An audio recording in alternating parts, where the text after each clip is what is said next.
Oke. Assalamualaikum warahmatullahi wabarakatuh. Bismillahirrahmanirrahim.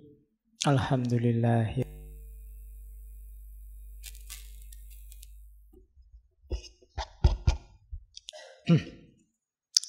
Wa bihi nasta'inu ala umurid dunya waddin. Allahumma sholli wa sallim wa barik ala habibina wa syafi'ina Sayyidina wa maulana Muhammadin wa ala alihi wa ashabihi wa man tabi'ahum bi ihsanin ila yaumiddin. Bismillah. Kita lanjutkan ngaji lagi, belajar lagi.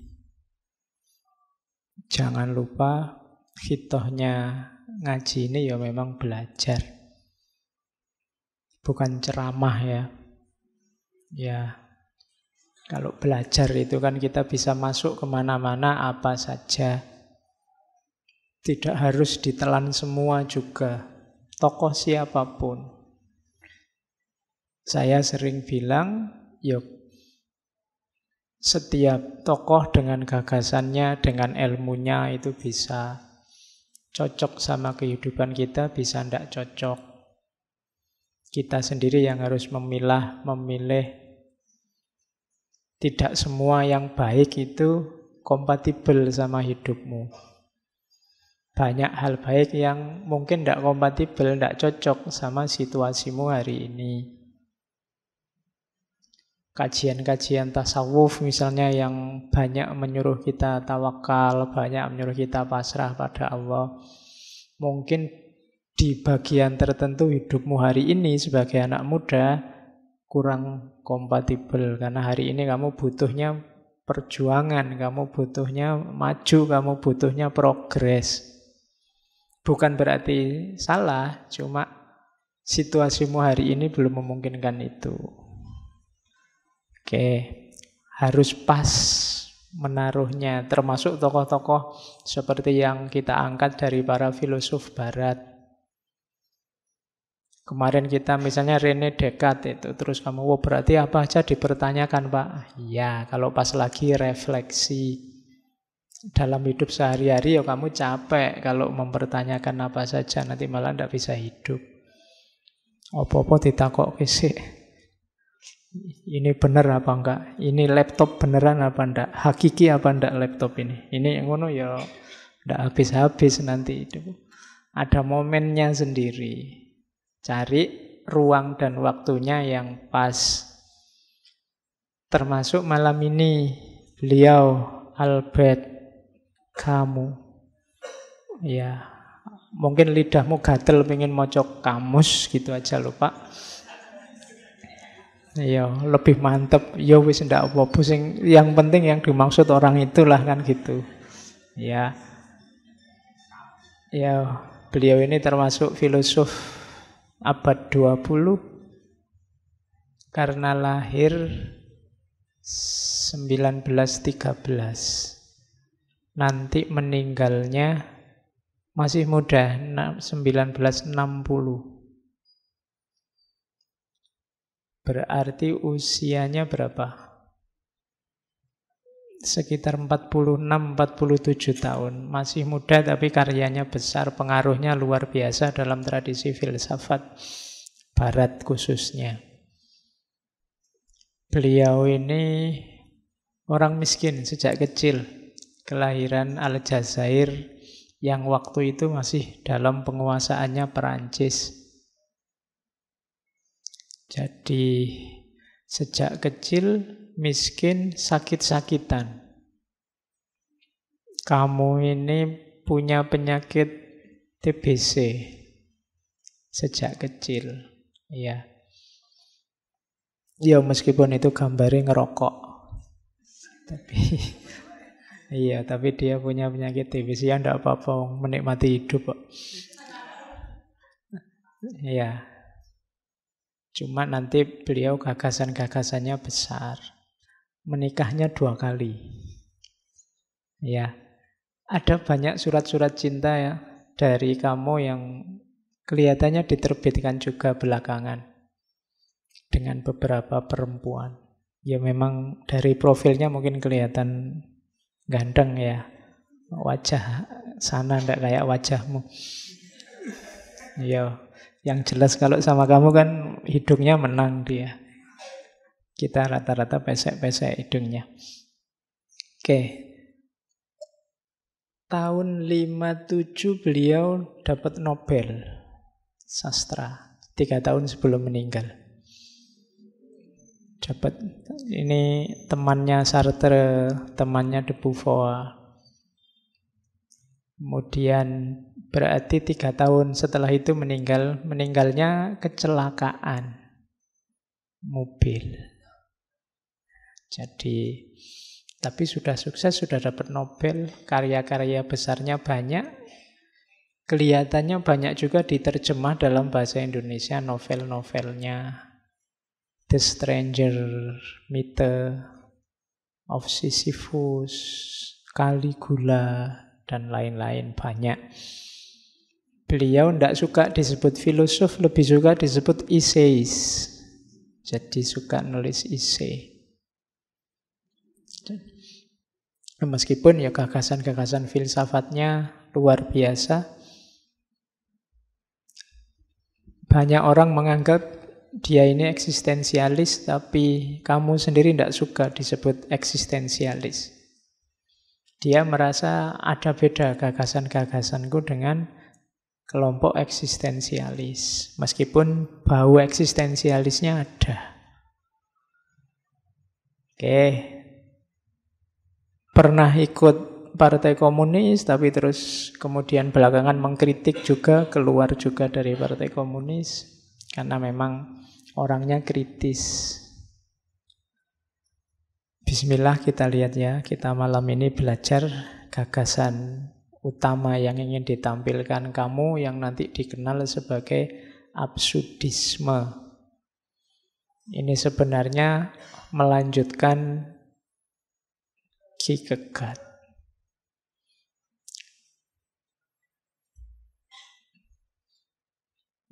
Saya awali dari pidatonya waktu dapat Nobel. Katanya kamu, with what feeling can I accept this honor at a time when other writers in Europe are condemned to silence, and even at a time when the country of my birth is going through unending misery. Perasaan apa yang harus aku terima, yang harus aku rasakan saat menerima kehormatan ini, di saat yang sama banyak penulis lain di Eropa yang tidak boleh ngomong, dibungkam.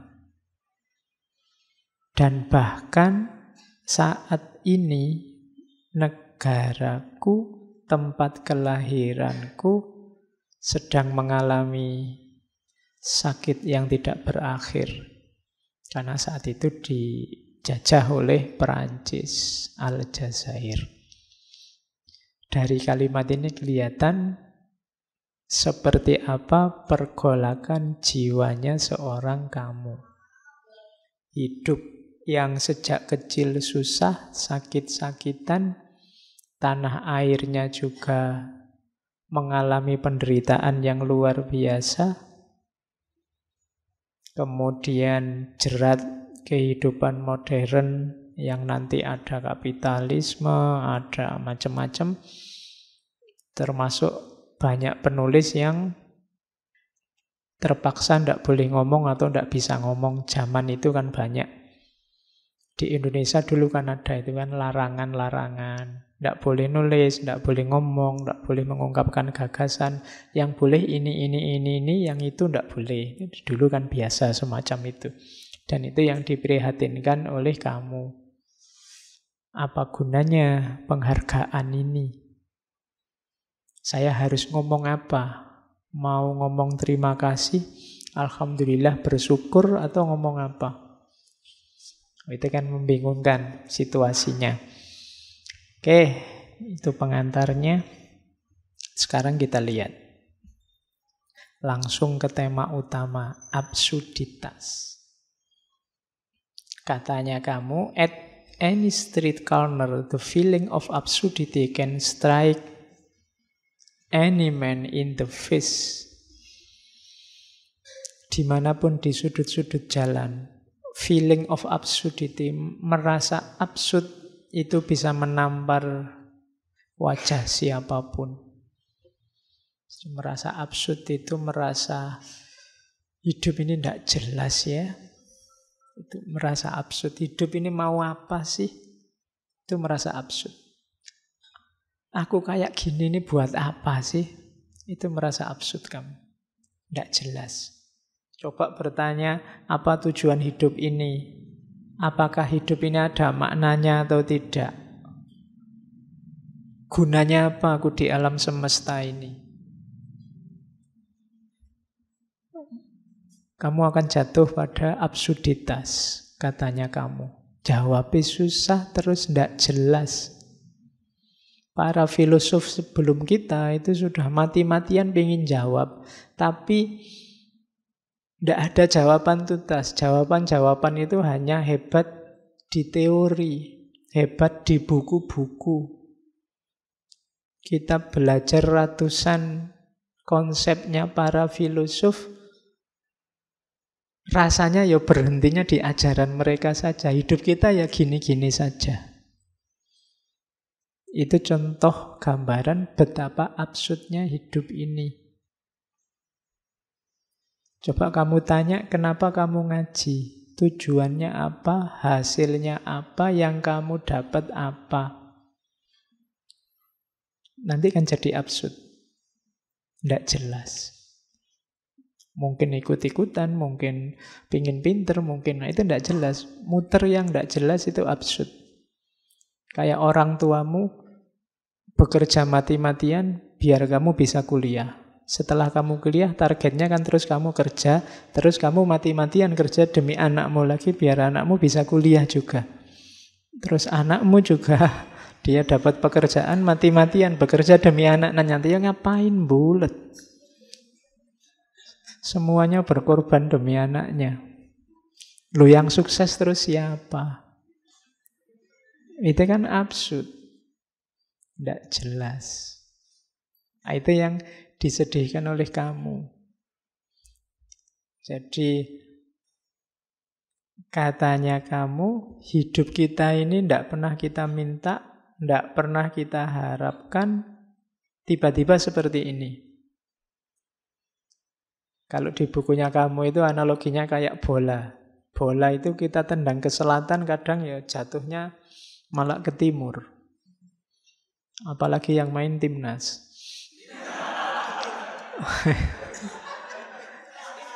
Ayo. Sudah diramal kalah, menang. Diramal menang, kalah. Bingung. Loh, tapi memang hakikatnya permainan bola kan begitu. Dan hidup kita kan juga begitu. Kita merancang kayak gimana, hasilnya apa. Jadi ada jarak antara ideal-ideal yang kita canangkan dengan kenyataan.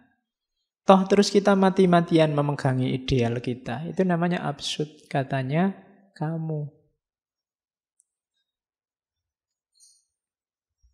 Oke. Ya termasuk nanti kritiknya pada agama. Cuma tidak boleh baper. Kalau dikritik, kadang-kadang kita memang begitu. Kita teriak-teriak agama sumber kedamaian, ternyata dalam sejarah banyak bukti agama jadi sumber konflik. Yang kita gadang-gadang ternyata meleset. Itu juga jenis absurditas. Jadi hidup kita serba, kalau nanti diterjemahkan oleh para filosof eksistensialis kayak Heidegger, faktisitas. Kita selalu terlempar dalam fakta-fakta yang seringnya tidak cocok sama gambaran kita selama ini.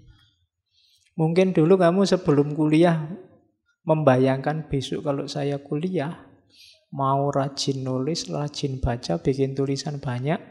Besok kalau saya kuliah, mau nyari pesantren, terus rajin tahajud sambil ngapalin Quran dikit-dikit sambil itu kan idealmu.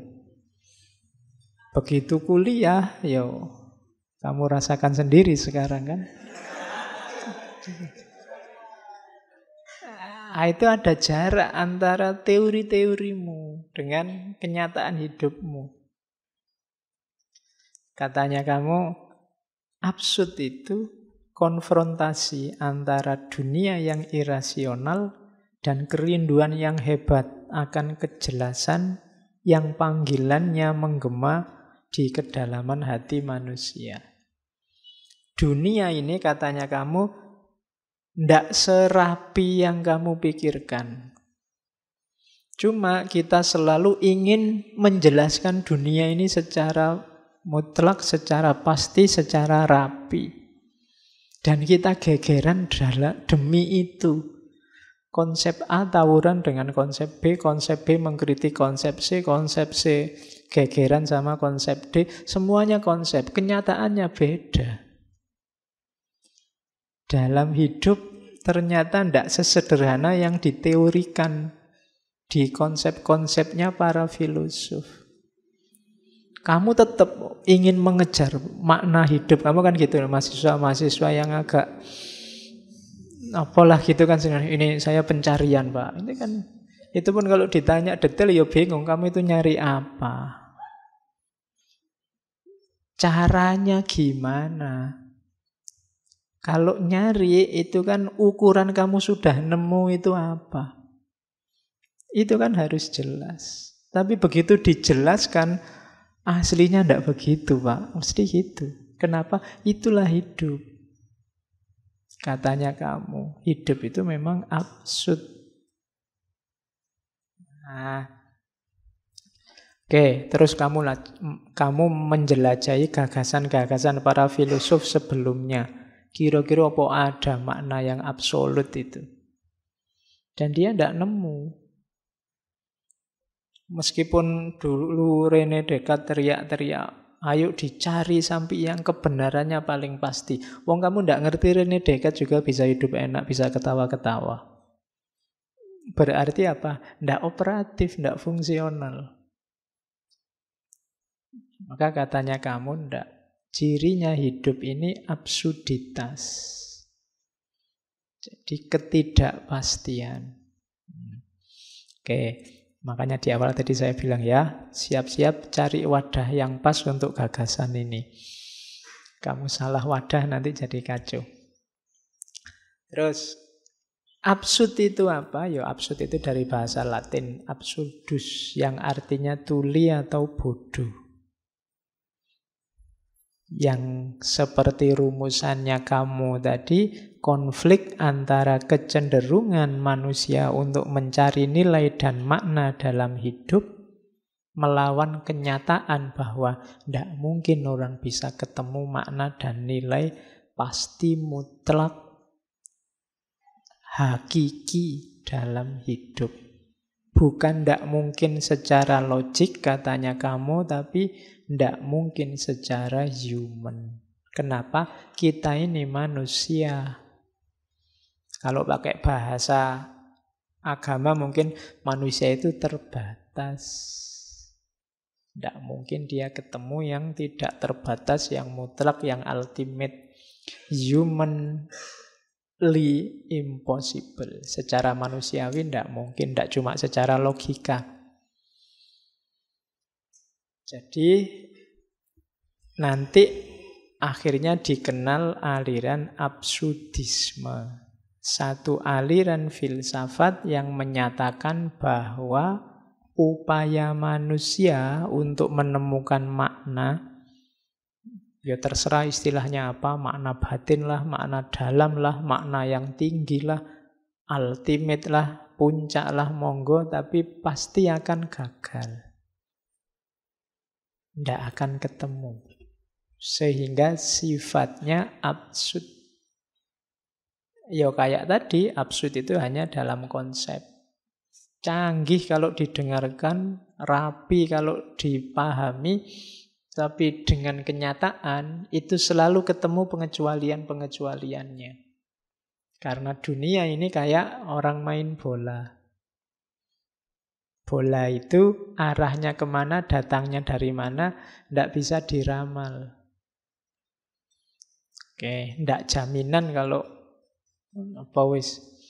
Barcelona melawan PSS Sleman misalnya pasti menang Barcelona. Itu tidak jaminan.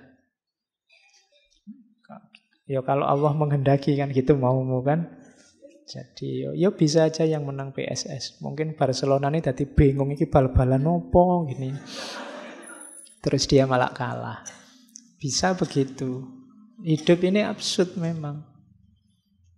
Jadi tidak usah kaget kalau klub idolamu yang kamu jago-jagokan kok kalah. Alasannya gampang. Ya hidup ini memang absurd. Ya, jadi santai saja, kamu tidak perlu galau. Oke. Nah, tadi kan feeling. Absurd itu yang kamu rasakan. Dari mana sih munculnya perasaan absurd itu? Yang pertama, konflik tadi ya, antara dunia manusia dengan pikirannya dan situasi dia yang tidak bisa lepas dari dunia. Kamu punya ideal-ideal. Sementara kamu tidak bisa lepas dari kenyataan hidupmu yang tidak cocok sama ideal yang kamu canangkan. Toh kamu tetap mati-matian berpegang pada ideal-idealmu. Ah, itu namanya absurd. Jadi ada clash antara cita-citamu dengan kenyataan.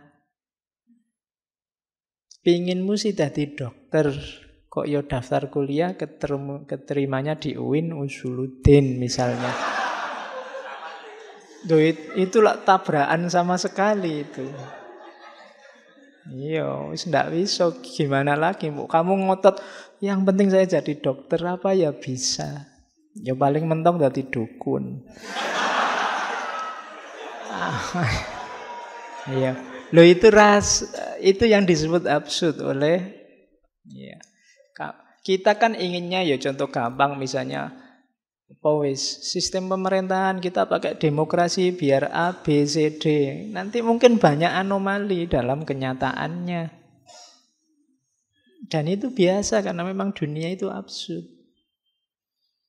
Enaknya hidup itu gini loh Pak, bla bla bla bla. Tapi dalam kenyataannya pasti nanti geser, tidak sesederhana itu. Itulah nanti dari situ muncul perasaan absurd. Yang kedua, absurd itu bisa terletak pada inginmu memahami hidup ini sedalam mungkin, sehakiki mungkin, seluas mungkin, tapi kenyataannya tidak mungkin kamu bisa begitu. Kemampuanmu, wawasanmu, sejauh apa jangkauan ilmumu, ya pasti terbatas. Mau komprehensif tidak gampang. Wong kita ini manusia yang meruang dan berwaktu. Jadi sehingga yang kita pahami ya sejauh jangkauan kita. Itu pun kita merasa inilah hakikatnya hidup. Itu namanya absurd.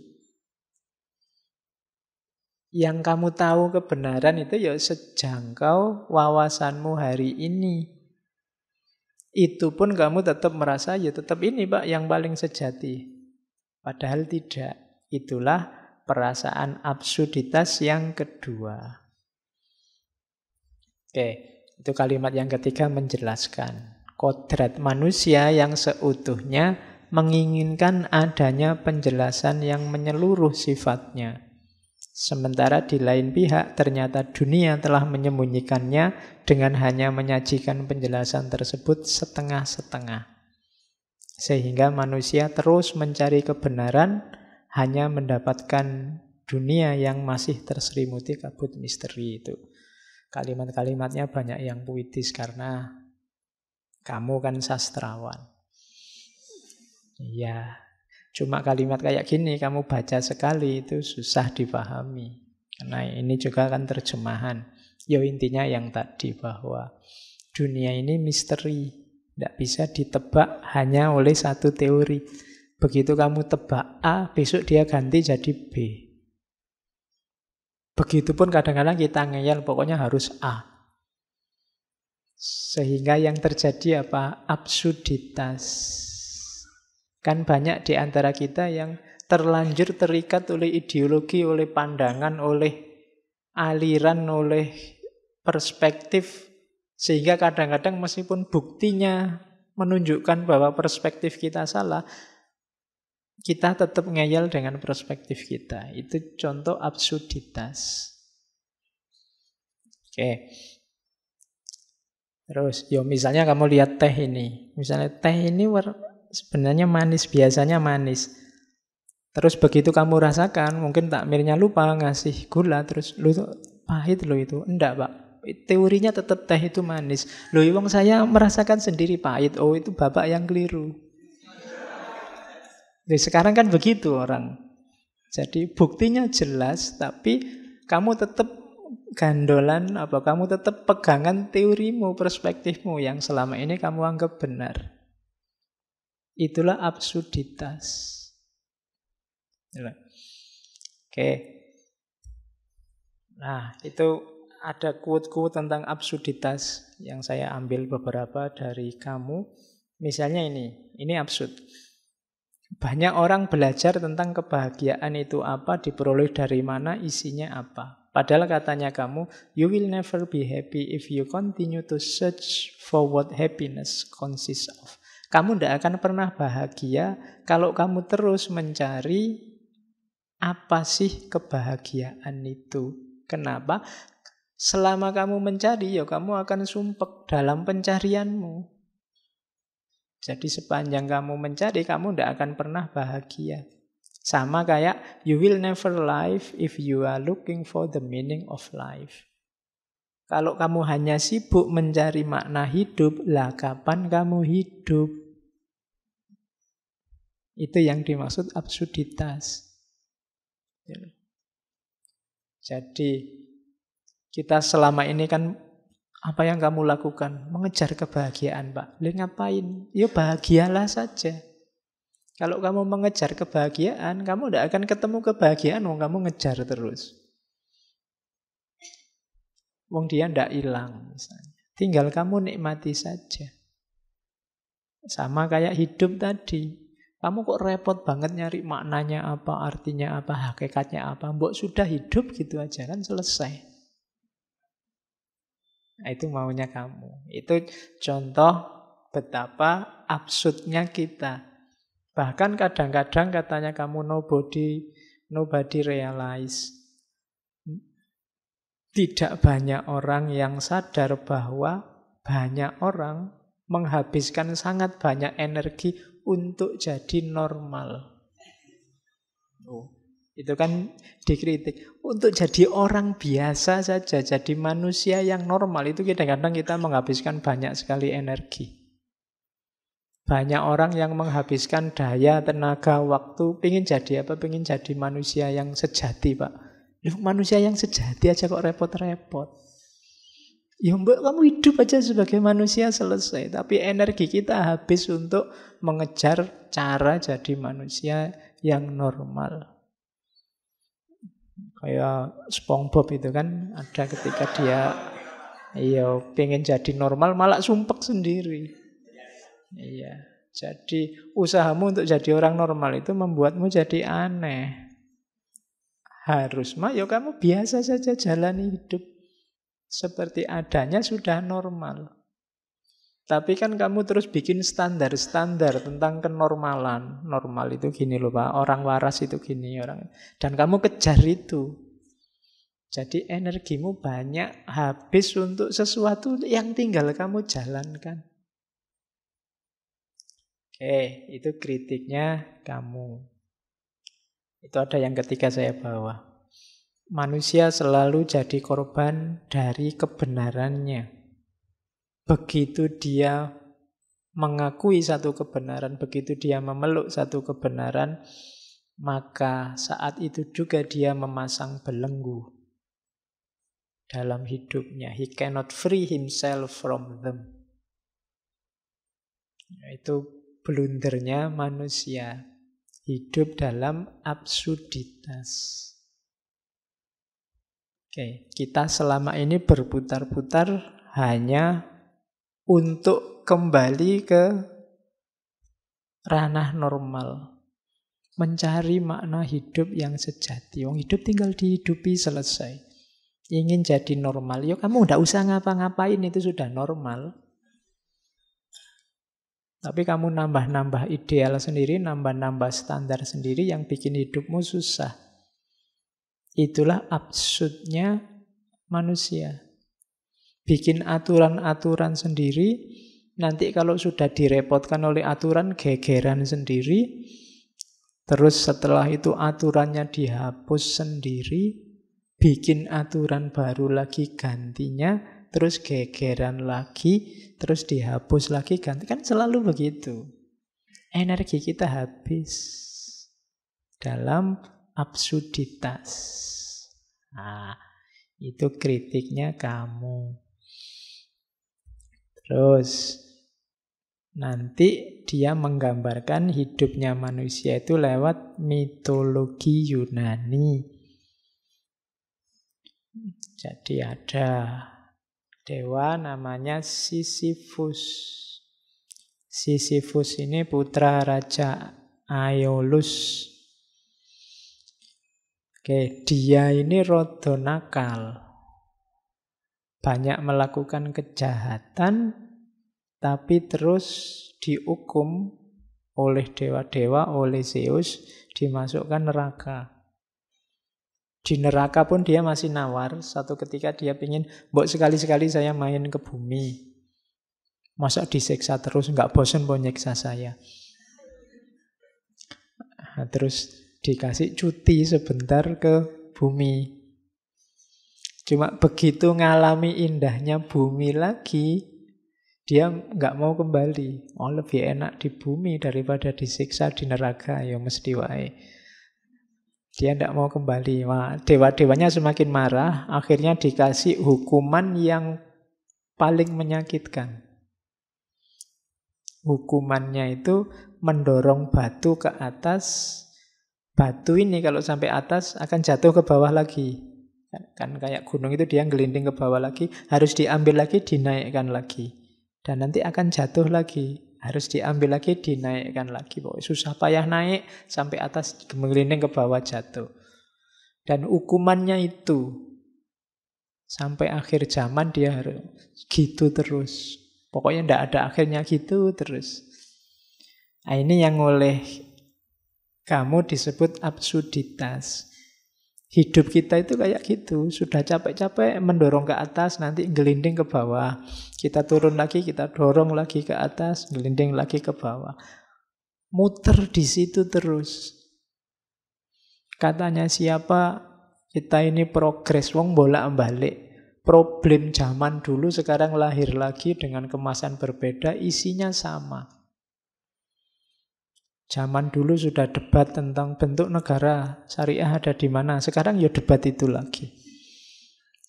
Zaman awal kemerdekaan, awal penjajahan juga sudah debat tentang itu, debat lagi. Jadi kita ini sering kayak Sisyphus, muter bolak-balik. Tadi pagi saya diskusi tentang Bung Hatta itu, ada yang bilang, wah pikirannya Bung Hatta itu hebat ya. Sampai hari ini masih relevan. Jangan-jangan bukan pikirannya yang masih relevan, kita aja yang naik kelas sejak dulu. Jadi nasihat dari puluhan tahun yang lalu masih bisa kita pakai. Jangan-jangan kita sejak dulu belum menyelesaikan masalah apa-apa. Problemnya ya tetap itu saja. Jadi dawuhnya para sesepuh masih relevan terus rasanya. Jadi kayak Sisyphus kita. Jadi problem lama muncul lagi, diselesaikan dengan itu lagi, muncul lagi, diselesaikan dengan itu lagi. Jadi ini hukuman yang paling absurd kan ini. Menyakitkan, tidak ada akhirnya. Nanti akhirnya gimana, tidak tahu. Just pokoknya begitu aja terus. Nah, itu mitosnya dikenal sebagai mitos Sisyphus.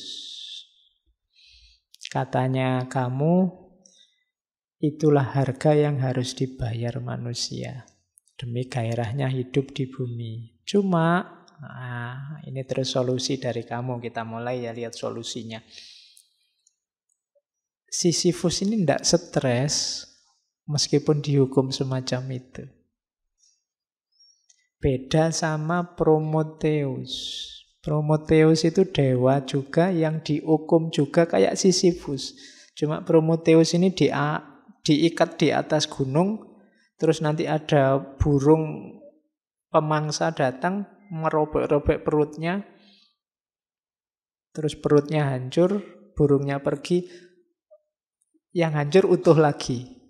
Nanti didatangi burung lagi, dimakan lagi, terus burungnya pergi, utuh lagi. Itu hukumannya Prometheus. Jadi perutnya itu habis, ada lagi. Habis, ada lagi. Mungkin yang stres malah burungnya. Dia harus bolak-balik, sudah dimakan, ada lagi. Dimakan, ada lagi. Cuma kabarnya kalau Prometheus ini dia stres. Dia pinginnya, mbok aku mati saja daripada gini. Beda sama Sisyphus. Sisyphus ini meskipun dihukum seabsurd itu, dia menikmati. Di gambarannya kamu, dasarnya Sisyphus, dia masih bisa tersenyum. Bayangkan Sisyphus ini bahagia. Ayolah kalau cuma ngangkat batu, ayo. Jatuh, ya diangkat lagi. Jatuh lagi, ayo diangkat lagi. Gitu aja kok dibikin repot. Ya. Jadi itu solusinya dari kamu, nanti kuncinya di situ.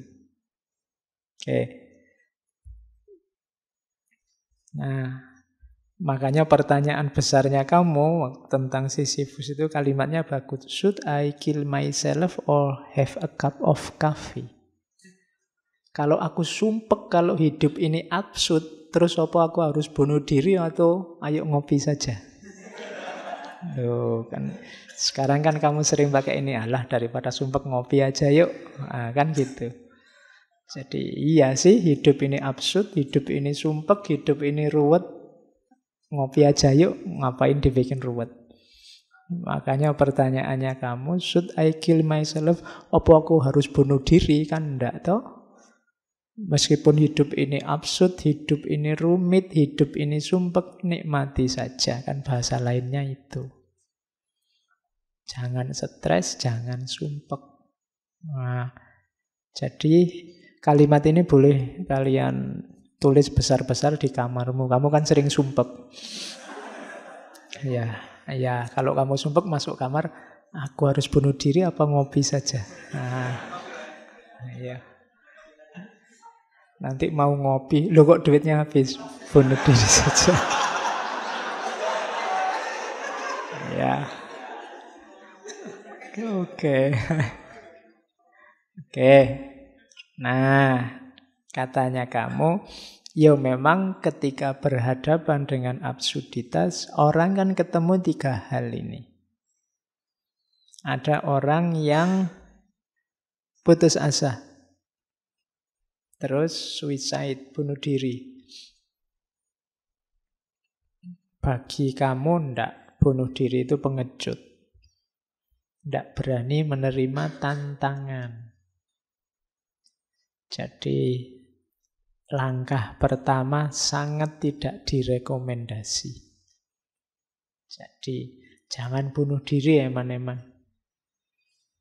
Ya kan, masih banyak yang bisa dimanfaatkan dari dirimu dalam hidupmu, macam-macam. Jangan bunuh diri, maknai sendiri hidupmu, tidak apa-apa. Yang kedua, banyak juga yang ini cuma katanya kamu kurang maksimal. Namanya leap of faith. Nyari sandaran. Ya, kalau bahasanya kamu, biasanya kan orang terus lari ke agama. lari ke kepercayaan. Itu bahasanya kamu bunuh diri filosofis. Bunuh diri filosofis itu, sudahlah aku ndak usah mikir ruwet-ruwet tentang hidup, wis pasrah saja. Itu namanya bunuh diri filosofis. Kamu halangi dirimu untuk jangan mikir lagi, jangan sumpek-sumpek lagi, jangan merancang-rancang apa-apa lagi, pasrah saja 100%. Nah ini kalau menurut kamu namanya bunuh diri yang filosofis, yang dibunuh akalnya, yang dibunuh intelijensinya. Nah, itu juga tidak direkomendasi. Jadi jalan yang kedua, menolak kemampuan individu untuk mencari makna secara rasional. Ndaklah, jangan buat pelarian. Ya, nanti agama jadi pelarian, Tuhannya jadi kambing hitam. Kalau ada apa-apa terus, ini kan sudah ditentukan oleh Tuhan. Itu namanya Tuhannya jadi kambing hitam. Ini tidak direkomendasi oleh kamu. Kamu maunya yang ketiga. Akui saja bahwa hidup ini memang absurd. Langkah pertama itu, terima saja absurditas itu. Itulah valid solution yang pertama. Kalau kamu tidak mengakui, tidak mau menerima absurditas, itu kayak kamu orang yang tidak berani menghadapi kehidupan. Kan kehidupan tadi cirinya absurd. Karena memang hidup itu cirinya absurd, kalau kamu lari dari absurditas tadi, kayak kamu lari dari hidup. Kayak Prometheus tadi, wis minta mati saja. Beda sama Sisyphus, dia bisa menikmati, tidak apa-apa. Loh, saya dihukum, iya wis ayo sini dihukum, tidak apa-apa. Dinikmati saja, gelinding ke batu ke atas, jatuh lagi. Ya diambil lagi. Yang penting kan tidak mati, dia hidup terus. Bisa menaik turunkan batu. Nah, jadi pertama-tama langkah yang valid menghadapi absurditas itu katanya kamu, terimalah. Tidak usah disangkal. Tidak usah kamu nyari-nyari argumen untuk membantah bahwa hidup ini tertib, teratur, rapi, kita bisa menguasai dunia, mengontrol. Tidak bisa. Diterima saja bahwa hidup ini serba tak terduga, susah untuk dikendalikan, dan seterusnya. Diterima saja itu dulu. Oke, jadi hadapi absurditas itu. Jangan lari. Lah terus gimana Pak? Hidup kita asal? Enggak. Setelah kamu terima bahwa hidup ini absurd, dan kamu tidak nyari sandaran-sandaran untuk melarikan diri, maknai saja hidupmu versimu seperti yang kamu inginkan. Tanpa harus berpretensi bahwa ini loh makna terbaik, makna ultimate, makna puncak. Maknai saja hidupmu. Katanya kamu, manusia sepanjang sejarah itu kan berusaha menemukan makna hidup.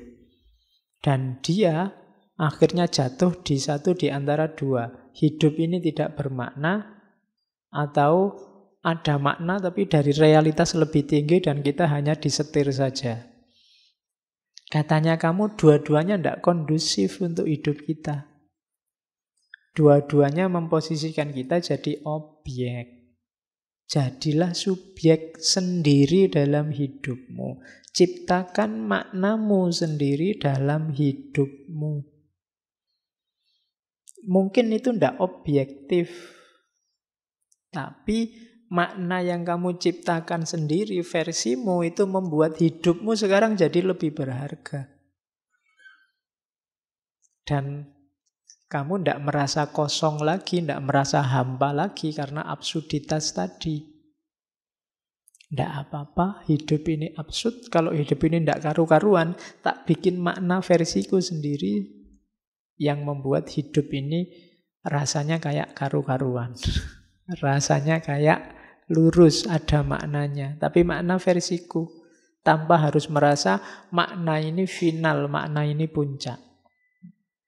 Di sini bau eksistensialismenya kelihatan. Jadi, eksislah jadi dirimu sendiri dengan makna yang kamu bikin sendiri. Tapi bukan makna hakiki, Pak. Ya ndak apa-apa. Yang penting begitu kamu punya makna, hidupmu kan berharga. Versimu sendiri. Setelah tadi kamu terima absurditasnya, bahwa hidup ini absurd, sekarang kamu beri makna. Lah nanti hidup ini tidak karu-karuan, Pak. Makna saya apa laku? Kalau besok makna saya nggak nyambung gimana? Bikin makna lagi. Ya, bikin makna baru lagi. Kalau sudah tidak cocok, ya ganti lagi. Dulu mungkin sebelum kuliah kamu, pokoknya Pak, saya maunya belajar. Pacaran, no way, misalnya. Ya, itu kan makna versimu. Tapi nanti mungkin semester 3 kok yo ada yang nyantol dan mau. Eman-eman ini kalau dilepaskan. Misalnya. Ya contohnya kan gitu. Tapi kan dulu prinsip saya ini Pak. Ya diganti saja, apa susahnya sih? Wong dulu prinsip kamu sendiri yang bikin. Sekarang diganti yang baru kan juga ndak apa-apa. Wong situasinya memang berubah. Mungkin dulu kamu membayangkan wajahku gini mungkin tidak terlalu laku lah paling. Mungkin. Ternyata laku juga misalnya. Ya diganti aja. Wong dulu makna itu kamu yang bikin kan. Prinsip-prinsip itu kan kamu yang membangun. Begitu situasinya ganti ya diganti saja. Kok dibikin repot? Kan banyak orang yang mati-matian. Tidak bisa pokoknya. Apapun yang terjadi saya tidak mau Pak pacaran. Ya kamu sumpek dewe. Energimu akhirnya habis untuk ngempet biar tidak pacaran tadi. Hari ini kita banyak yang begitu. Demi prinsip. Itu diketawain sama kamu. Bukan saya loh ya. Ya. Jadi tidak terima saja hidup yang absurd itu.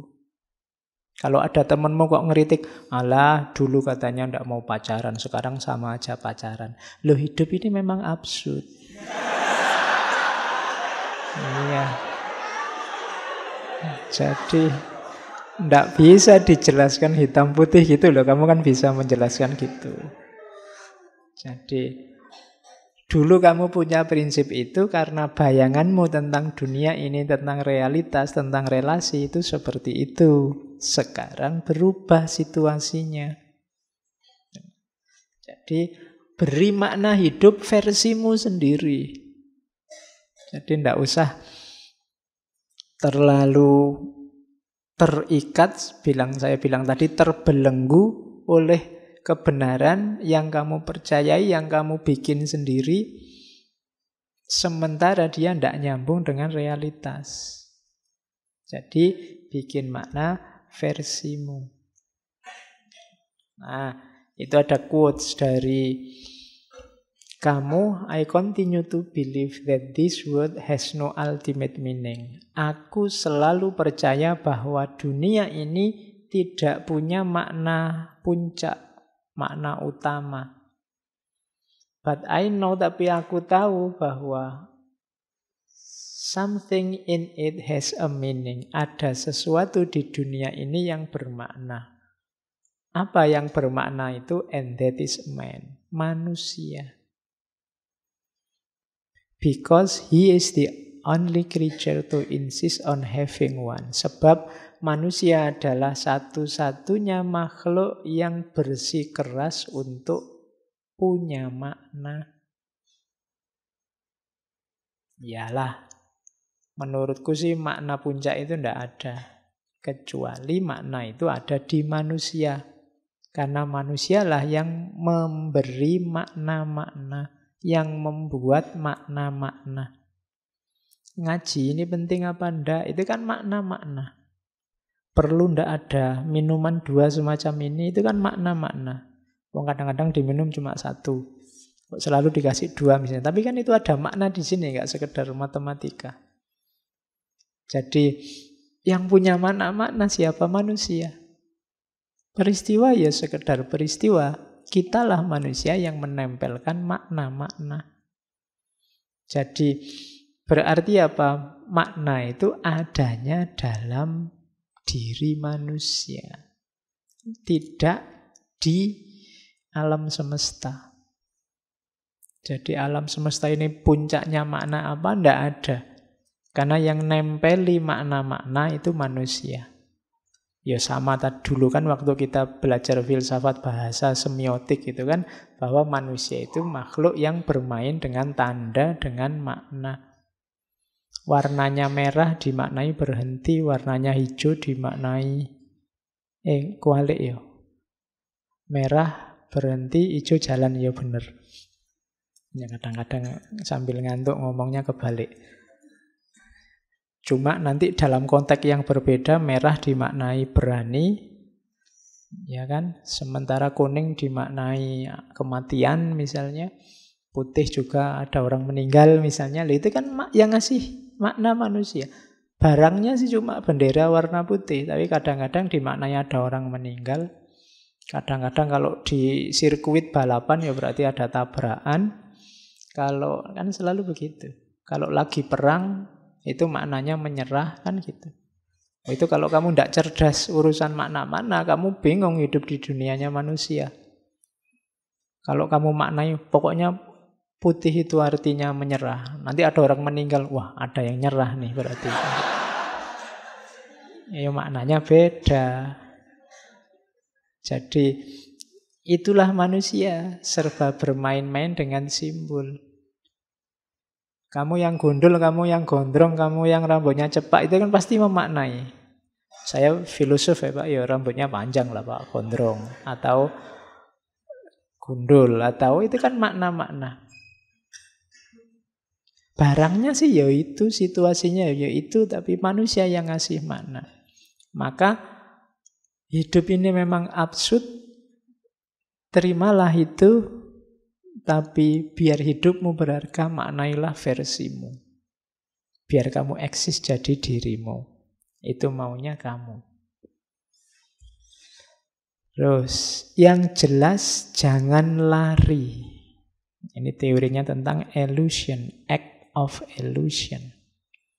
Banyak orang yang melarikan diri dari absurditas. Tidak mau menghadapi. Biasanya larinya pada kepercayaan-kepercayaan, lari pada makna-makna yang dipandang universal, yang dipertahankan mati-matian meskipun tidak cocok atau tidak nyambung. Pokoknya harus ini maknanya, karena ini sifatnya universal, itu lari namanya. Sampean punya pandangan kayak gitu itu loh, ndak cocok. Sekarang situasinya berubah, ndak. Pokoknya harus ini. Nah, itu namanya lari. Tidak berani menghadapi kenyataan. Dan kalau orang lari dari absurditas, katanya kamu berarti dia ndak akan sanggup menghadapinya. Lari itu bisa macam-macam, ke agama, ke filsafat, ke tradisi, ke budaya. Yang meskipun mungkin tidak relevan, tidak cocok dengan situasi, dipegangi mati-matian. Nah, itu namanya act of illusion. Illusion bukan illusion ya, illusion. Pelarian. Banyak orang yang tidak sadar melarikan diri dari rumitnya hidup. Nyari nyaman dengan memegangi yang dia percaya, yang dia anggap benar, meskipun kalau mau jujur sudah tidak cocok lagi dengan kehidupan. Nah, itu kritiknya kamu. Nah, bebaslah. Itu tadi. Untuk kamu bisa memberi makna dalam hidup, berarti kamu harus bebas dari belenggu-belenggu yang selama ini menghalangi kemajuanmu untuk memberi makna. Bagaimana caranya, Pak, saya bisa memaknai hidup saya versiku sendiri? Syaratnya cuma satu, bebaslah. Freedom. Jadi freedom itu jalan paling pendek untuk orang bisa menerima absurditas. Nanti kamu memperkenalkan konsep acceptance without resignation. Menerima tanpa menyerah. Jadi menerima tanpa menyerah itu, iya, saya terima hidup ini absurd, tapi aku tidak akan menyerah menghadapi absurditas itu. Aku akan memberi makna. Aku akan merancang hidupku, memutuskan pilihan-pilihanku sendiri. Jadi disitulah kuncinya kebebasan. Rahasianya bebas itu apa? Berarti orang melepaskan diri dari kungkungan absurditas hidup untuk memutuskan memberi makna sendiri terhadap hidupnya. Itulah freedom.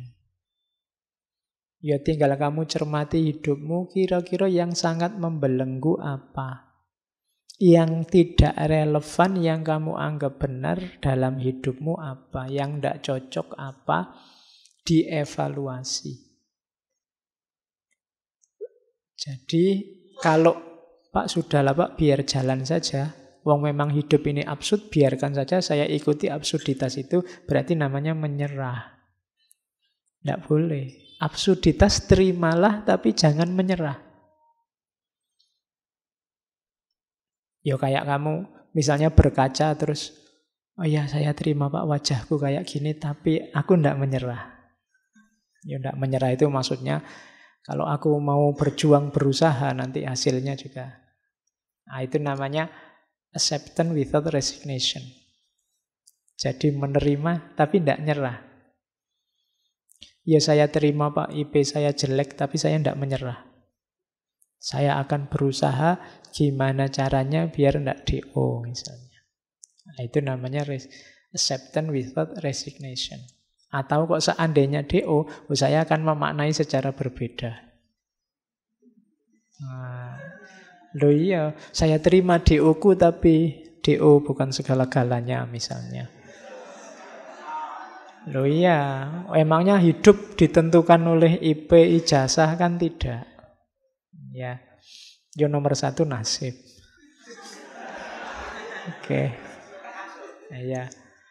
Kalau pas nasibnya jelek terus dimaknai saja sebagai tantangan. Kasih makna baru nanti.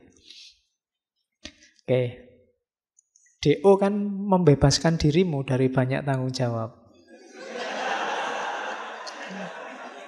Loh iya kan? Cara membacanya begitu. Itu yang disebut pemaknaan.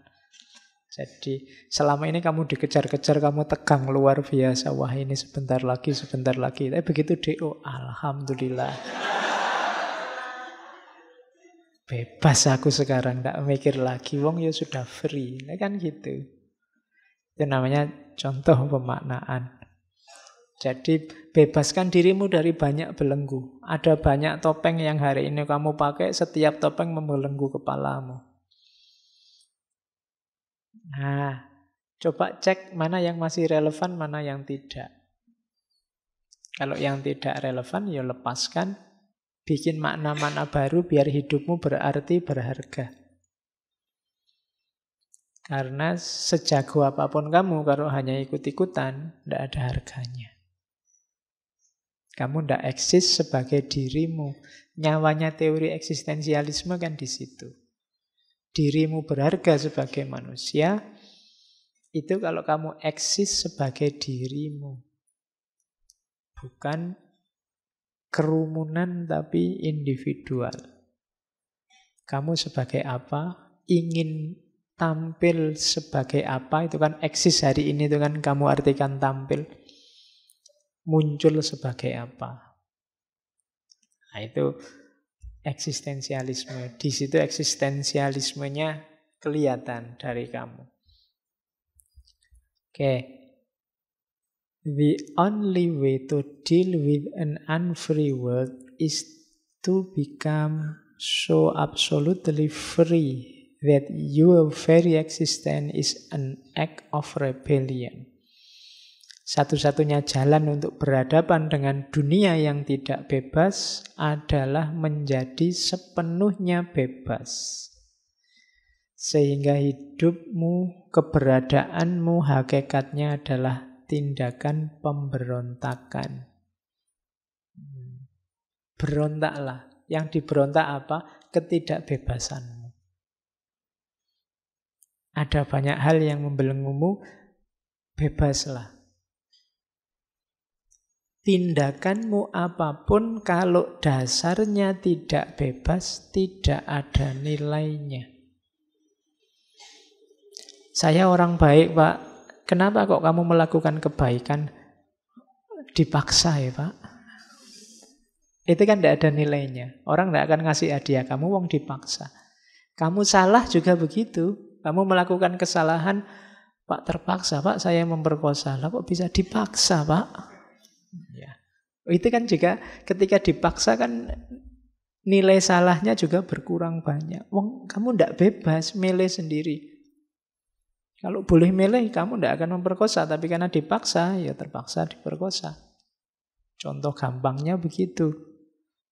Sehingga hidupmu harusnya adalah act of rebellion. Tindakan pemberontakan. Kamu tidak berontak siapa-siapa. Berontak nilai-nilai yang mengungkung hidupmu, yang membuat dirimu tidak eksis sebagai dirimu, sehingga semua tindakanmu jadi tidak bernilai. Nilai satu tindakan itu antara lain syaratnya harus kamu bebas. Dalam fikih kan selalu kan, misalnya haji apa-apa syaratnya yang pertama balik, terus merdeka. Kan selalu ada istilah merdeka itu. Karena orang kalau yang tidak merdeka, tidak kena khitab. Tidak bisa kena hukum. Wong dia tidak merdeka. Yang dia lakukan hanya sesuai perintah. Dia tidak bebas menguasai dirinya sendiri. Kalau dulu konotasinya memang perbudakan. Tapi hari ini ada banyak hal yang memperbudakmu, cuma kamu tidak sadar.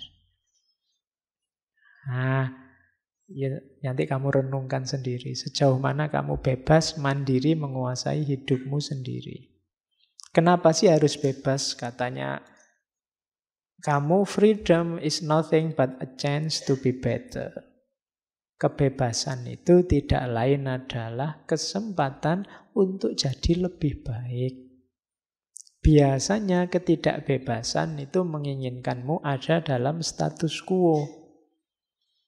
Harus seperti saat ini yang begini. Itu biasanya terus kamu dipagar-pagari sehingga tidak bebas. Padahal hidup kita ini kan harus selalu berkembang ke arah yang lebih baik, lebih baik. Kalau bahasa hadisnya, yaumuhu khairun min amsihi. Ketika tidak lebih baik, berarti kita macet, mandek di kebenaran hari ini. Yang mungkin sudah tidak relevan lagi di hari esok. Maka bebaskanlah dirimu biar kamu bisa jadi lebih baik dan lebih baik. Jadi berarti apa? Syaratnya untuk eksis, kemudian menghadapi absurditas itu adalah kebebasan dirimu. Tindakannya adalah tindakan pemberontakan. Terus, kamu, ini agak unik ya, dulu kita pernah ngaji tentang harapan. Kalau bagi Albert kamu, tidak usah berharap. Iya. Kenapa jangan berharap? Penolakan terhadap harapan berarti penolakan untuk percaya apapun melebihi yang ada dalam kehidupan. Jadi harapan itu katanya kamu bukan lawan dari keputusasaan. Orang punya harapan itu kan orang yang hidupnya di masa depan. Dia tidak hidup di masa kini. Itu cara melihatnya beda lagi sama kemarin-kemarin. Tapi perlu dipertimbangkan. Jadi orang yang terlalu banyak harapan, pokoknya tiap hari berharap terus, itu kan biasanya hari ini juga nggak ngapa-ngapain. Yang ditunggu besok. Tunggu saja besok. Tunggu saja besok. Kan mesti gitu. Saya baru saja bikin tulisan tentang gerakan Imam Mahdi mileniarisme itu. Masyarakat itu kalau sudah terpojok, tertindas, tidak punya solusi apa-apa, tidak punya jalan keluar apa-apa. Biasanya stuck terus menyerah. Dan yang dimunculkan ideologi harapan yang namanya Imam Mahdi mileniarisme itu. Wis ndak apa-apa sekarang sumpek, besok tunggu saja Imam Mahdi datang, semuanya akan dibalas. Kalau Ratu Adil datang, selesai semua konflik di Indonesia. Kan gitu. Itu logika orang yang sudah kepepet, sudah menyerah. Memimpikan datangnya Ratu Adil. Nah, versinya kamu, makanya sudahlah, ndak usah mudah ditipu oleh harapan-harapan. Hiduplah hari ini saja. Jadi bisa kok kamu hidup tanpa harapan itu. Kenapa? Nikmati saja hari ini. Katanya kamu, harapan bagi seorang absurdis, orang yang berani menghadapi absurditas itu, katanya kamu adalah metode pengecut untuk lari dari absurditas. Tidak berani menghadapi masa kini, tunggu saja besok. Nah, itu kayak kamu kalah, gegeran sama temenmu, tunggu saja, Gusti Allah tidak tidur. Kan selalu begitu. Itu tanda-tanda kamu tidak bisa melawan sekarang. Tenang aja. Setiap tindakan ada balasannya. Itu logikanya kamu begitu. Sebenarnya tidak usah begitu, lawan saja. Tanding hari ini. Kalau hari ini kamu kalah, apa ya bisa diharapkan besok kamu pasti menang. Jadi berjuangnya sejak hari ini. Jangan menunggu besok. Perhatikan saja situasi hari ini. Dengan tanpa memiliki harapan, katanya kamu, orang akan termotivasi untuk hidup sepenuhnya di setiap momen peristiwa yang dia hadapi saat ini. Itu uniknya filsafat ya. Berpikir itu bisa dari banyak segi. Kamu mau nyari wajibnya orang punya harapan dengan haramnya orang punya harapan, itu sama-sama ada argumennya. Makanya tadi saya bilang tinggal cocokkan saja sama situasi hidupmu. Enaknya kamu punya harapan atau tidak yang kondusif sehingga nantinya melahirkan banyak kebaikan dari dirimu. Ya kamu sendiri nanti yang merancang. Kira-kira kamu perlu harapan apa enggak? Yang mungkin hidupnya penuh kegagalan, ya mungkin kamu butuh harapan biar enggak milih pilihan pertama tadi, bunuh diri. Sumpek, apa-apa gagal itu enggak apa-apa, mungkinnya punya harapan. Tapi yang sedang mengawali perjuangan, menurut saya tanding saja hari ini. Tidak harus ditipu oleh harapan-harapan. Itu kamu melihat yang nomor 2 ini. Terlalu banyak harapan membuat orang tidak fight. Jadi tidak mau turun ke gelanggang. Nah itu kalimatnya kamu. He who despairs of human condition is a coward.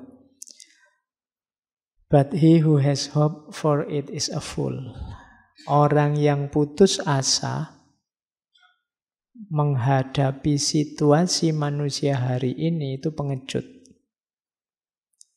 Dan orang yang punya harapan itu bodoh. Kalau ada waktu kamu cari novelnya kamu yang judulnya Strangers, orang asing. Itu isinya orang yang hidupnya cueknya pol. Ya memang judulnya orang asing. Kamu itu suka, kalau nulis novel itu tokohnya itu stranger, orang asing, outsider, dan yang sejenis itu. Jadi bukan aku atau kamu atau dia atau kita. Selalu posisinya orang asing. Nanti itu kan ceritanya seorang yang, ya pokoknya gambaran absurditasnya hidup itu nanti ada di kamus Strangers itu, di novel Strangers itu. Jadi orang asing. Isinya mungkin bagi kita yang sukanya hidup tertib, aturan moral, peduli sama orang lain, itu isinya tidak karu-karuan novel itu.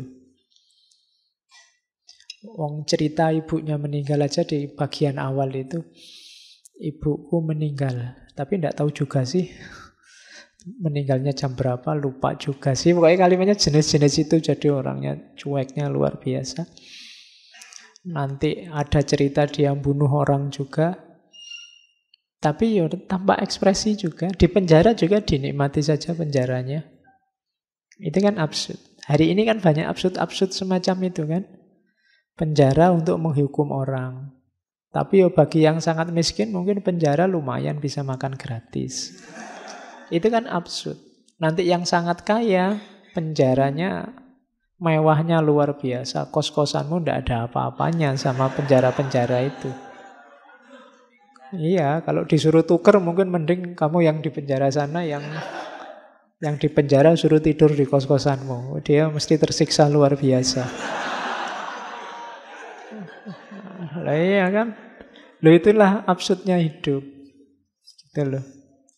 Kamu semacam itu pun kamu kan tidak merasa terpenjara. Kamu kan nggak pernah mengeluh, wah aku terpenjara di kos-kosan, kan tidak ada. Padahal mungkin kos-kosanmu ngalah-ngalahi penjara. Tapi koruptor-koruptor tertentu itu kan ya penjaranya mewahnya luar biasa. Ada kulkas, ada TV, ada itu. Itu kan yang disebut absurd. Loh, gimana orang bisa kapok? Kalau namanya hukuman tapi hukumannya menyenangkan, nah, itu kan absurd. Tapi tenang saja, jangan putus asa menghadapi situasi. Barang siapa putus asa, dia pengecut. Nah, ya semoga Pak besok lebih baik. Ah, itu harapan. Kalau harapan berarti bodoh. Itu kan kalimatnya begitu. Dia bodoh. Berarti apa? Taklukkan kalau ada situasi tidak beres hari ini, ayo dibereskan. Jangan nunggu besok. Jangan berharap besok. Sekarang. Kalau berharap besok kan ya, apalagi besok-besoknya kita itu kan bisa panjang rentangnya. Ya, saya berharap Indonesia ini nantinya lama-lama jadi negara adil dan makmur. Jangan nunggu besok. Ayo berjuang sekarang biar Indonesia ini adil dan makmur. Itu maunya kamu. Oke. Makanya gunakan jurus ini, teori ini, konsep ini di ruang dan waktu yang pas. Awas keliru. Terus, kalau ini yang pemberontakan tadi ya. Jadi ada quote bagus dari kamu yang ini mungkin nyindir René Descartes dulu. I rebel, therefore I exist. Aku memberontak, maka aku ada.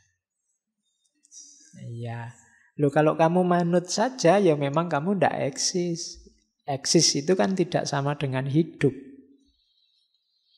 Ya kamu ada ya, tapi kan tidak eksis sebagai dirimu. Untuk kamu eksis sebagai dirimu, kamu harus memberontak. Yang diberontak apa? Situasi absurd dalam kehidupanmu. Beri makna versimu. Belenggu-belenggu yang tadi membuatmu hidup secara tidak sadar dalam kungkungan, dalam cengkraman kelompok, aliran, ideologi, gagasan, kebenaran, itu kan semua membelenggumu yang tidak mesti relevan. Berontaklah, kemudian pilihlah yang relevan, beri makna hidupmu yang positif, maka I rebel, therefore I exist. Aku memberontak, maka aku ada.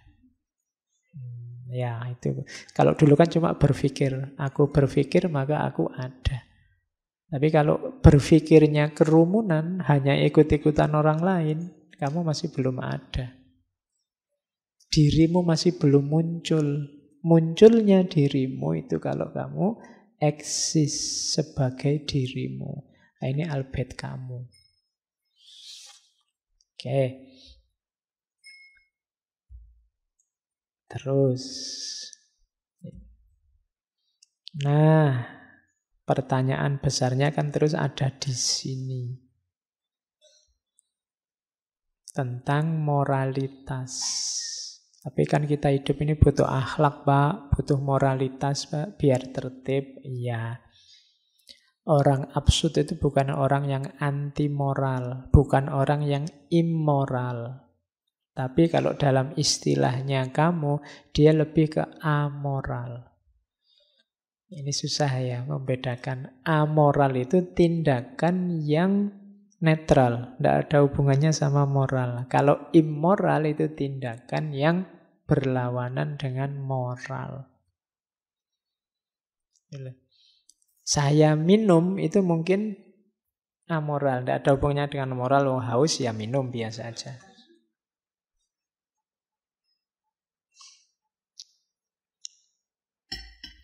Cuma kalau tehnya tak siramkan ke wajahmu, ya itu immoral. Menyakiti orang lain itu immoral. Kamu duduk itu ya amoral. Amoral itu ya itu belum ada hubungannya dengan moral. Kamu duduk saja. Pak, saya duduk, Pak. Iya. Tapi saya duduknya sambil nendangi teman saya yang di depan. Oh, itu baru amoral, immoral. Jadi ada amoral, ada immoral. Nah, amoral ini isilah dengan nilai-nilai moral versimu.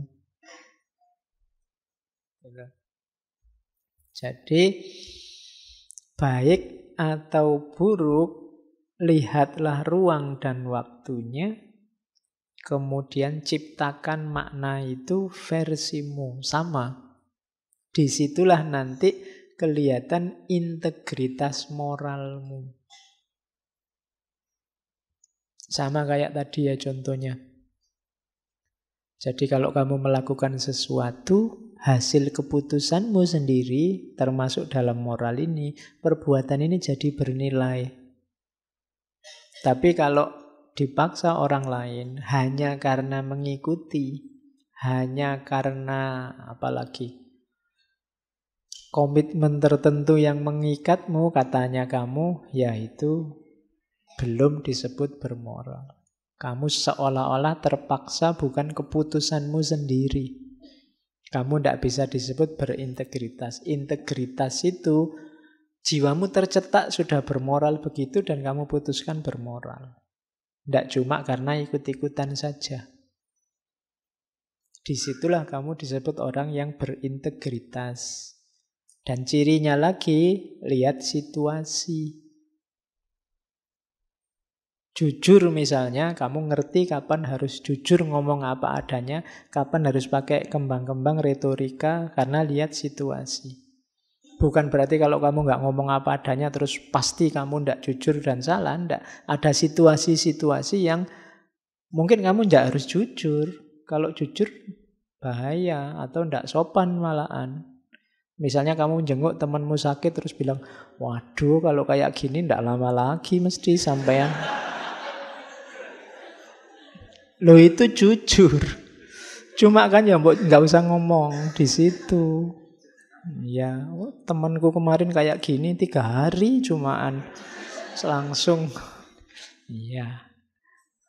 Kamu kan ndak mau dimarahi. Yo, aslinya memang begitu kok. Kok saya dimarahi? Saya kan jujur. Iya, jujur. Cuma ruang dan waktunya tidak cocok. Kamu harus cerdas juga memutuskan. Kapan harus ngomong jujur, kapan situasinya tidak memungkinkan. Oke, kalau ada muridmu misalnya ndak pinter, ya ndak usah dimarahi. Ah, kamu itu bodoh, pasti masa depanmu suram, pasti gitu. Iya. Ya kamu jujur sebenarnya, cuma kan ruang dan waktunya ndak cocok kamu ngomong begitu. Itulah integritas. Jadi ndak sekedar membuta mengikuti aturan, tapi kamu ngerti ruang dan waktunya yang pas. Itu maunya kamu tentang moralitas, menghadapi absurditas. Nah, kurang lagi. Tentang, ini diambil dari novelnya The Fall. Ini sindirannya kamu pada kita. Jadi manusia itu katanya kamu biasanya merasa dirinya benar. Harusnya dibalik. Sebenarnya setiap manusia itu punya andil dalam kesalahan. Orang kan selalu merasa aku yang benar, aku yang baik. Tapi harusnya setiap orang sadar bahwa begitu lahir kesalahan, dia juga turut andil dalam kesalahan itu, dia turut ambil saham dalam kesalahan itu. Meskipun katanya kamu bagian menghakimi, tidak boleh orang menghakimi kesalahan orang lain. Sadarlah bahwa kamu sangat mungkin melakukan kesalahan dan setiap orang juga begitu, tapi jangan menghakimi kesalahan orang lain. Jadi kita percaya diri kita yang benar, sekarang mulai digeser kalau versinya kamu, percayalah bahwa kamu mungkin salah. Itu efeknya luar biasa. Hari ini kan kita kadang-kadang agak sumpek lihat orang yang mengklaim bahwa aku yang paling benar, aku yang paling baik. Lebih kondusif katanya kamu, sadarilah bahwa aku mungkin salah, aku mungkin keliru. Itu akan lebih baik. Meskipun jangan menunjuk ke orang lain. Aku ya, bukan kamu. Biasanya kan kita kebalik. Jangan ngomong gitu, kamu mungkin juga salah. Kan selalu ke orang lain. Kebalik. Jangan terlalu percaya padaku, aku ya mungkin salah. Jadi pada diri sendiri. Itu teorinya tentang guilt and innocence. Manusia itu biasanya kecenderungannya ngakui bahwa aku yang benar. Yang ini nanti dalam banyak kasus sering jadi sumber masalah. Karena aku merasa aku benar, terus kamu juga merasa kamu benar, itu kalau yang dipercaya sama ternyata isinya beda, yang terjadi kan konflik. Beda dengan mentalnya dibalik. Aku mungkin salah. Kamu juga merasa aku juga mungkin salah. Oke, dalam pergaulan kan lebih kondusif.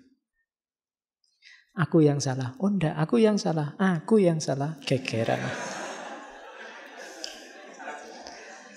Gegeran lagi ya akhirnya. Ya hidup ini memang absurd ya. Jadi, iya. Disuruh ngalah, akhirnya gegeran gara-gara saling ngalah. Oke.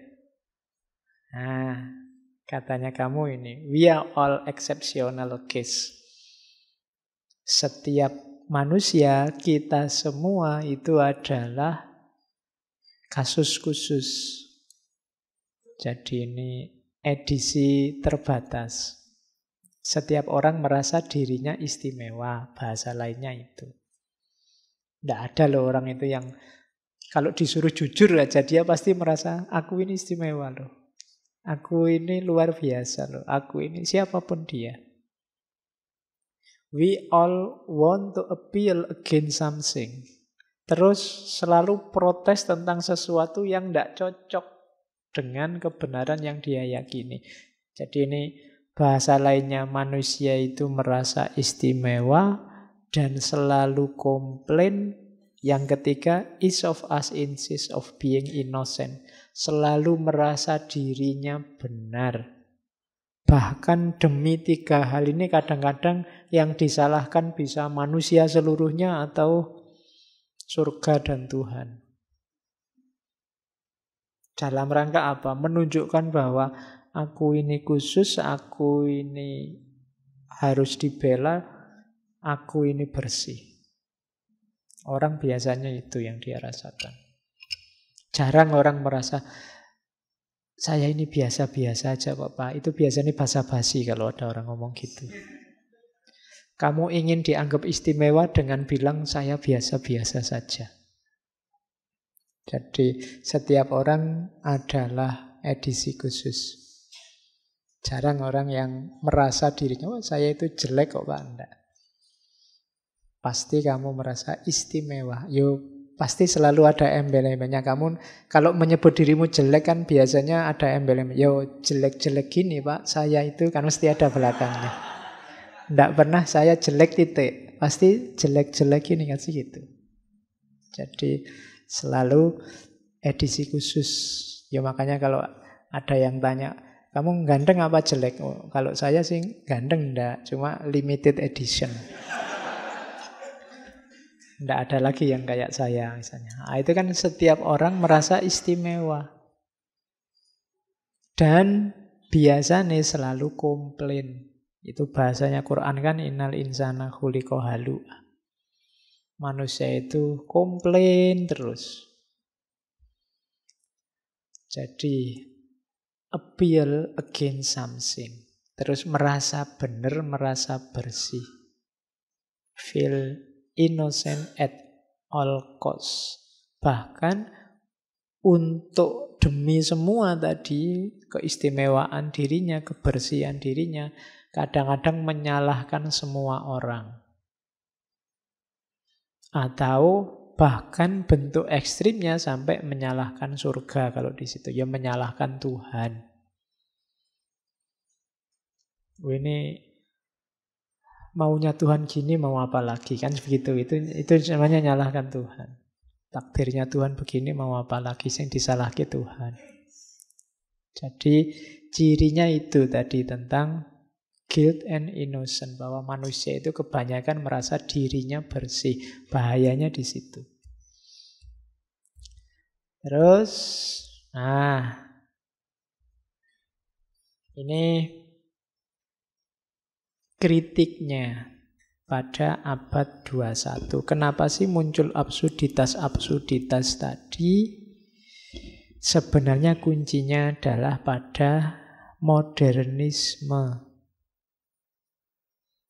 Jadi ini kritik yang disebut di hampir semua karya sastra Eropa awal abad 21, abad 20.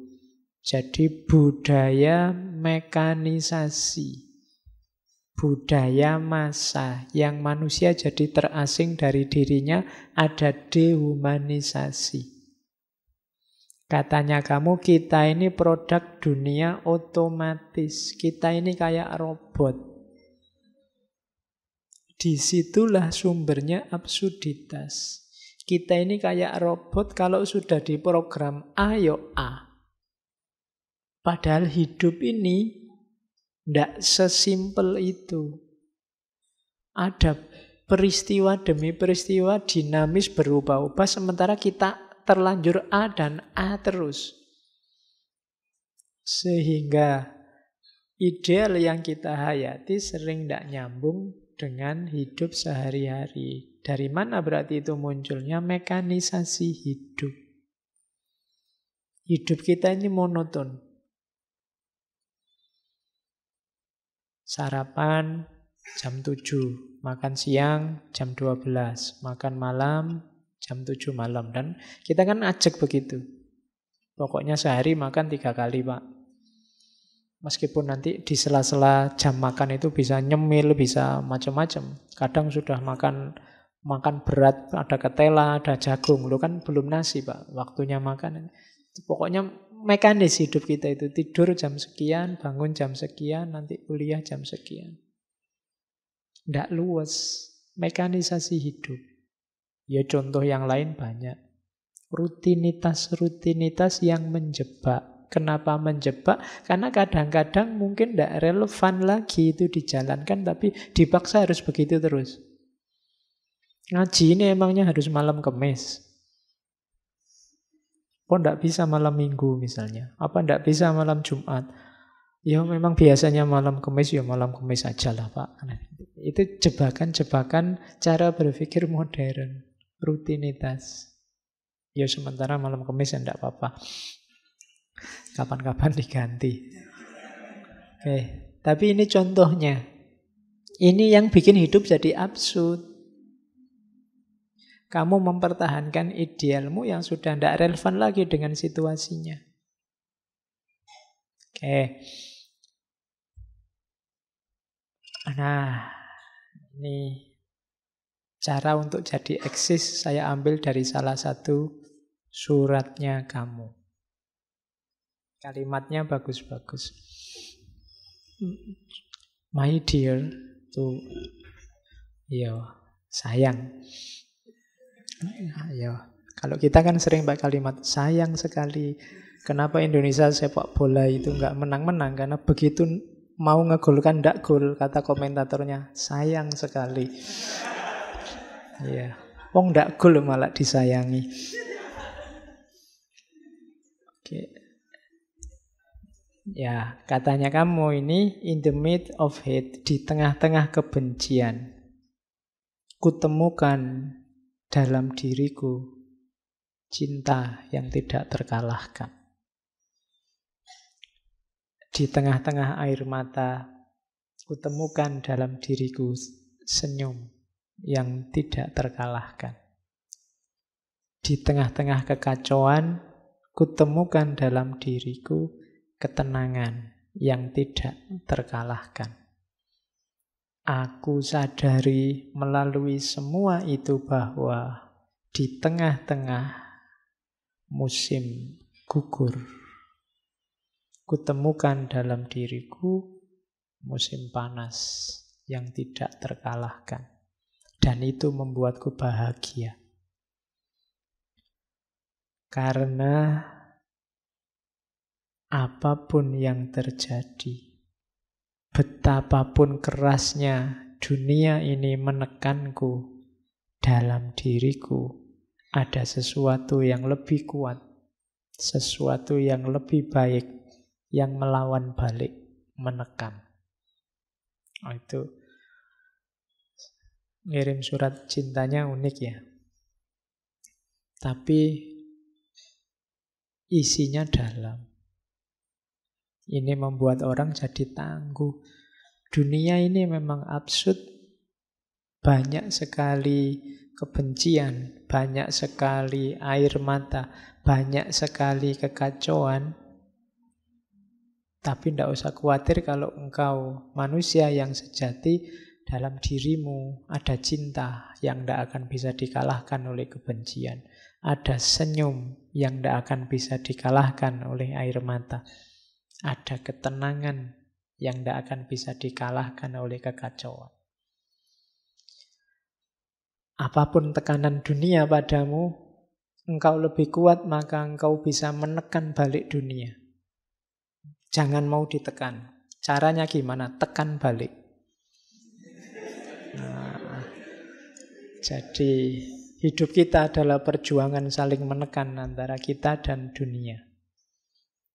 Menanglah, eksislah jadi dirimu, jangan tenggelam dalam absurditas tadi.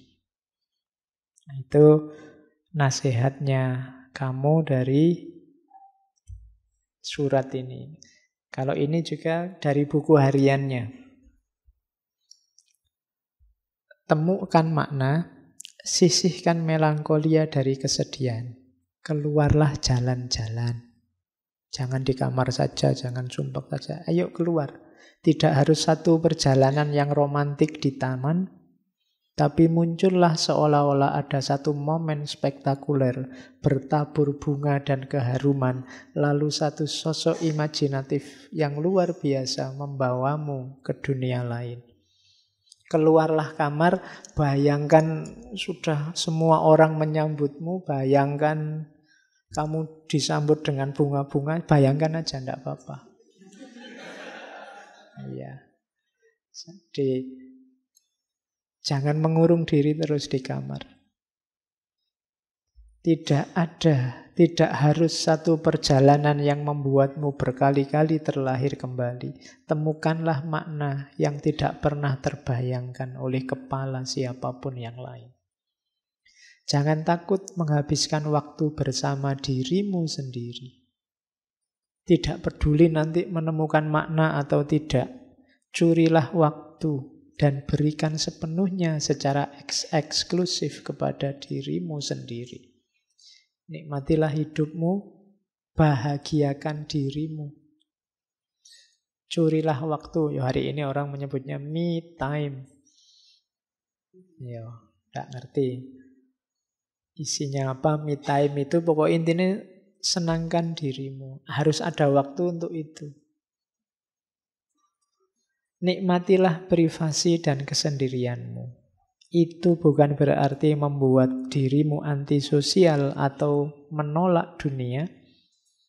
Namun engkau perlu bernafas dan perlu menjadi dirimu sendiri. Hidupmu mungkin berat, sumpek. Isinya tekanan demi tekanan. Orang tua tanya kapan lulus, dosen ngasih tugas makalah tidak selesai-selesai. Duit habis, temenmu cerewet, itu kan tekanan demi tekanan. Kamu isinya stres terus. Keluarlah jalan-jalan. Nikmati hidupmu. Beri kesegaran untuk hidupmu. Engkau diberi Allah amanat pertama-tama itu kan ya tubuhmu sendiri. Jiwa dan ragamu. Jangan dibikin susah. Harus ada waktu, ambil nafas dan menikmati diri. Jangan mau ditaklukkan oleh dunia yang absurd. Carilah makna.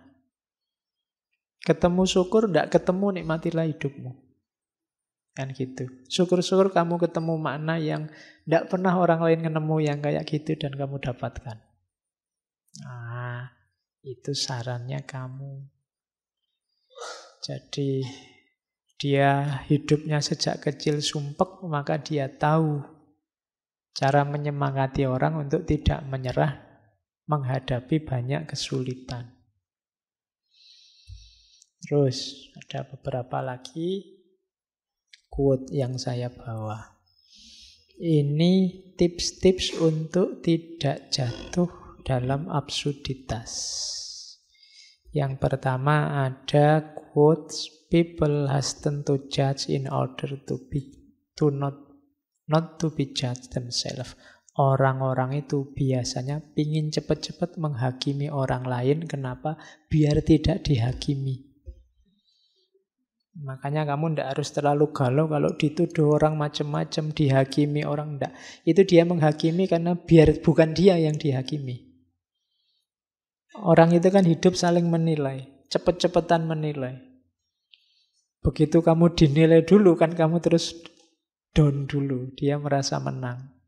Jadi hidup ini rasanya kayak balapan menilai, balapan menghakimi.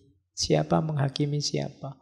Makanya kamu tidak harus terlalu kaget, terlalu galau kalau dihakimi orang, dinilai orang. Itu sebenarnya hanya biar dia tidak dihakimi duluan. Nah, itu katanya kamu begitu. Jadi santailah. Jangan panik. Makanya kayak di yang kedua itu, to be happy, we must not be too concerned with others. Kalau ingin bahagia, jangan terlalu dipengaruhi, terlalu perhatian dengan orang lain. Ya, ya setengah cuek lah pokoknya dalam hidup ini. Jangan terlalu galau dengan penilaian-penilaian orang lain yang tidak perlu. Wong mereka bukan dosenmu, bukan gurumu aja, tidak apa-apa. Penilaian mereka tidak harus terlalu menggalaukanmu. To be happy. Biar apa? Biar hidupmu bahagia. Hidup sekali jangan isinya hanya sumpek karena dinilai orang lain. Nah, itu hidup yang tragis. Termasuk yang ketiga. Don't believe your friend when they ask you to be honest with you. Jangan percaya kalau ada temanmu menyuruhmu jujur pada mereka. All they really want, yang mereka inginkan sebenarnya adalah maintain the good opinion they have of themselves. Dia sebenarnya sekedar ingin meyakinkan bahwa diri mereka lah yang baik. Jadi kalau ada orang ngomong, "Mbok kamu jujur padaku," itu sebenarnya dia cuma ngomong, "Aku jujur, sekarang kamu jujurlah padaku." Jadi sebenarnya dia ingin meyakinkan dirinya bahwa aku ini sudah baik, sekarang tinggal kamu yang harus baik. Itu sama kayak menilai tadi, sebelum dinilai orang, dia menilai dulu. Nah, jadi kalau ada orang, "Mbok kamu jujur padaku," ya kamu duluan yang jujur. Jadi kalau memang niatnya menjatuhkan teman, ya jangan terlalu diambil galau. Don't believe your friend. Oh, itu pokoknya di level ini itu kamu ngajak gegeran ini sama orang lain. Kenapa? Karena orang lain sering ngerecoki hidup kita. Meskipun nanti belakangan kan ada moralitasnya. Ya enggak sekedar ini. Cuma antara lain ini. Karena di sekeliling kita banyak orang yang ingin eksis tidak dengan cara mengeksiskan dirinya, tapi dengan cara menjatuhkan temannya. Sehingga eksistensi dia menunggu temannya jatuh apa enggak. Kalau temannya jatuh baru dia muncul. Nah itu hati-hati menghadapi orang yang semacam ini. Ada lagi, kalau ini beda tema. I don't want to be a genius. I have enough problem just trying to be a man. Aku tidak ingin jadi orang jenius. Aku sudah cukup sumpek banyak masalah dengan berusaha untuk jadi manusia saja. Nah, ini maksudnya apa? Kita sering nambah-nambah ideal tadi. Saya ingin jadi manusia yang jenius. Oh, itu nambah sumpek lagi. Jadi manusianya saja sudah susah, kamu nambah lagi jadi manusia yang jenius. Saya ingin jadi manusia yang berguna bagi nusa, bagi bangsa, bagi agama, bagi orang tua. Sumpek lagi kamu. Berguna bagi orang tua aja susahnya luar biasa, kamu tambahi lagi. Cukup jadi manusia sudah memusingkan. Apalagi nambah-nambah beban lain-lain macam-macam. Nah, itu kritiknya kamu. Terus kalau ini kebalikannya, ngajak berteman. Kalau tadi kan ngajak musuhan. Don't walk in front of me, I may not follow. Don't walk behind me, I may not lead. Walk beside me, just be my friend. Ya, jangan berjalan di depanku, mungkin aku tidak akan mengikutimu. Jangan berjalan di belakangku, aku tidak akan mengarahkanmu, aku tidak akan memimpin kamu. Berjalanlah di sampingku, jadi temanku saja. Ini bisa kamu pakai kalau waktu mau nembak. Ya, loh, iya kan?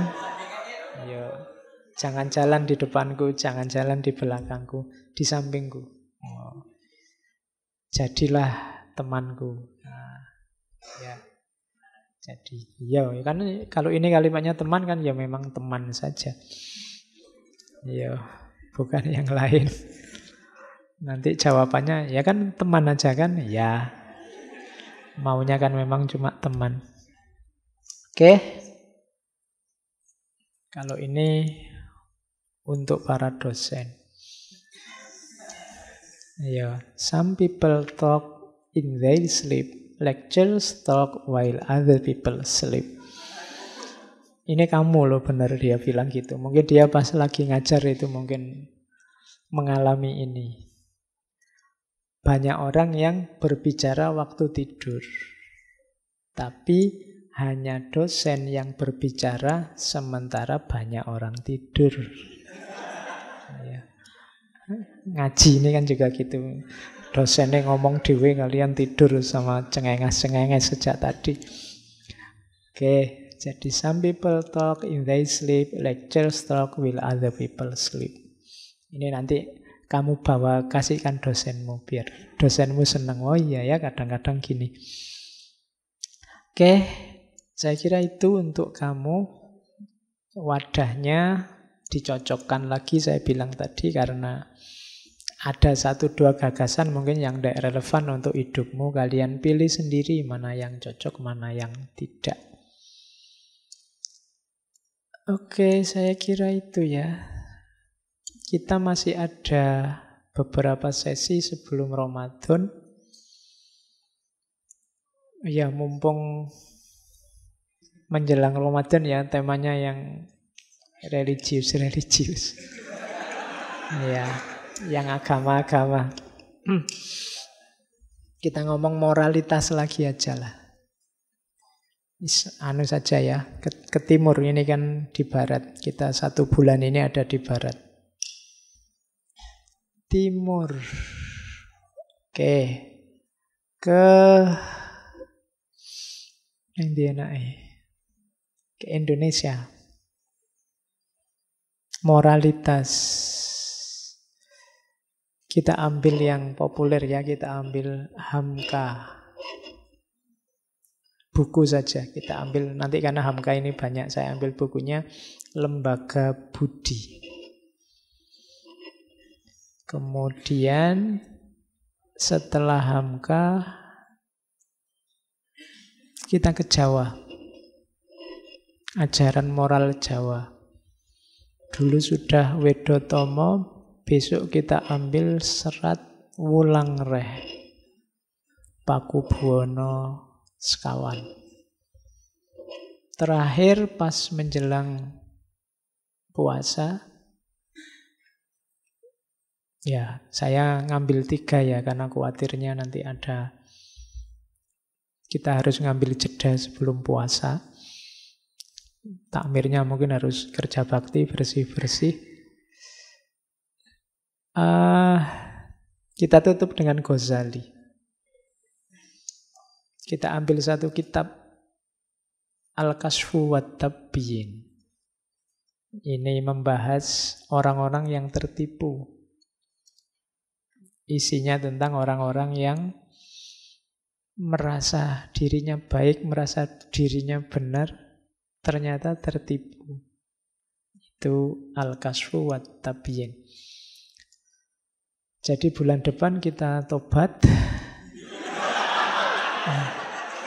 Ya, kita belajar moralitas timur. Yang lurus-lurus kita ketemu Hamka, kita ketemu Pakubuwono, kita ketemu Ghazali. Setelah itu puasa.